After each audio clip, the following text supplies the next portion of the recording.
ിലെത്തി കുറച്ച് കാലം എൻ്റെ കൂടെ നിന്നപ്പോൾ എന്നോട് പറഞ്ഞ് പിന്നെ ഇത് എൻ്റെ മോനെ ഇങ്ങനെ ഒരു പാട്ടുകാരനാണ്, യൂട്യൂബിലൊക്കെ ചെറുതായിട്ട് പാട്ടൊക്കെ പാടുന്നുണ്ടായിരുന്നു. അപ്പോൾ എനിക്ക് വീഡിയോ കാണിച്ചു തന്നെ. അപ്പോൾ അവൻ നല്ല പാട്ടുകാരനായിട്ടുണ്ടെങ്കിൽ ഞങ്ങൾ രക്ഷപ്പെടുമെന്നൊക്കെ പറഞ്ഞിട്ടുണ്ടായിരുന്നു. പക്ഷേ അവൻ രക്ഷപ്പെട്ടെന്ന് ഇത് നമുക്കത് കാണാനുള്ളൊരു ഭാഗ്യം ഉണ്ടായിട്ടില്ല. കോഴിക്കോട് ടൂറിസം വകുപ്പിന്റെ ഓണാഘോഷവുമായി ബന്ധപ്പെട്ട ഒരു പരിപാടിയിൽ പങ്കെടുക്കാനെത്തിയ വേടന് അതിവിശിഷ്ടമായൊരു സമ്മാനം നൽകിയിരിക്കുകയാണ് കോഴിക്കോട് മണാശ്ശേരി സ്വദേശിയായിട്ടുള്ള ഒരു യുവതി. അദ്ദേഹം അവർ തന്നെ നമ്മളോടൊപ്പം ചേരുന്നുണ്ട്.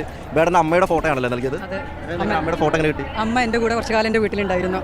അമ്മയുടെ നല്ലൊരു സൗഹൃദ ബന്ധം ഉണ്ടായിരുന്നു. അങ്ങനെയുള്ളൊരു ബന്ധമാണ്. അപ്പോൾ അവൻ്റെ അച്ഛൻ പറഞ്ഞിട്ടാണ് ഞാനിവിടെ വന്നതും ആ ഫോട്ടോ കൊടുക്കുന്നതും.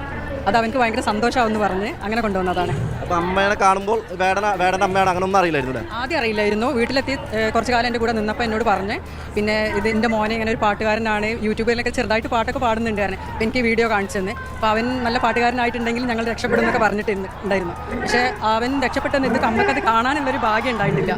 അമ്മ മരിച്ചുപോയി. ഞാൻ അമ്മനെ കുറേ ആയിട്ട് വാട്സപ്പിലൊക്കെ കോൺടാക്ട് ചെയ്യാറുണ്ടായിരുന്നു. പക്ഷേ റിപ്ലൈ കിട്ടാതെ